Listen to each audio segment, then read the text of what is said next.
রিভিউর জন্য সব বিষয়ে মোট ছিল 150 টাকা, এখন তা করা হয়েছে 200 টাকা। মাধ্যমিক পরীক্ষার ফি ছিল 120 টাকা, এখন তা করা হয়েছে 300 টাকা। উচ্চ মাধ্যমিকের পরীক্ষার ফি ছিল 150 টাকা, এখন তা করা হয়েছে 400 টাকা। প্র্যাকটিক্যাল সব মিলিয়ে ছিল 75 টাকা, এখন করা হয়েছে প্রতি সাবজেক্টে 75 টাকা। সেলফ রিভিউর ফি ছিল 250 টাকা, এখন করা হয়েছে 500 টাকা। পরীক্ষা কেন্দ্রের ফি ছিল 80 টাকা, এখন করা হয়েছে 100 টাকা। রেজিস্ট্রেশন ফি ছিল 100 টাকা, এখন করা হয়েছে 200 টাকা। অ্যাপ্লিকেশন ফর্মের দাম ছিল 5 টাকা, এখন করা হয়েছে 10 টাকা। পারমিশন ফি ছিল 100 টাকা, এখন তা করা হয়েছে 500 টাকা।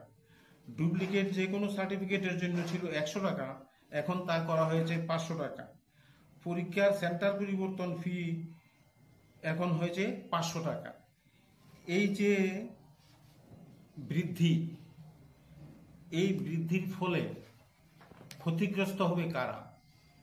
আমাদের ত্রিপুরা রাজ্যের যে গরিব ঘরের ছেলেমেয়েরা সরকারি স্কুলে পড়াশোনা করে, যাদের রোজগার নেই, যারা বঞ্চিত, শোষিত, মেহনতি মানুষ, তারাই এই শিক্ষা থেকে বঞ্চিত হবে।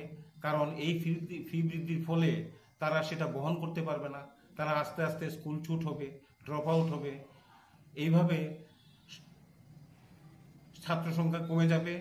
ফলে সরকার চাইছে এই ফি বৃদ্ধি ঘটিয়ে স্কুলের ছাত্র সংখ্যা কমিয়ে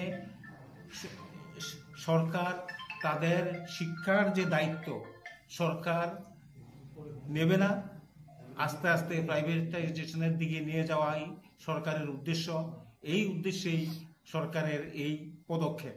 আমরা all India save education committee মনে করি আজকের দিনে এই ফি বৃদ্ধি আমাদের দেশের গরিব মেহনতি মানুষের যে ছেলে মেয়েদের কাছ থেকে শিক্ষা কেড়ে নেওয়ার একটা পদক্ষেপ।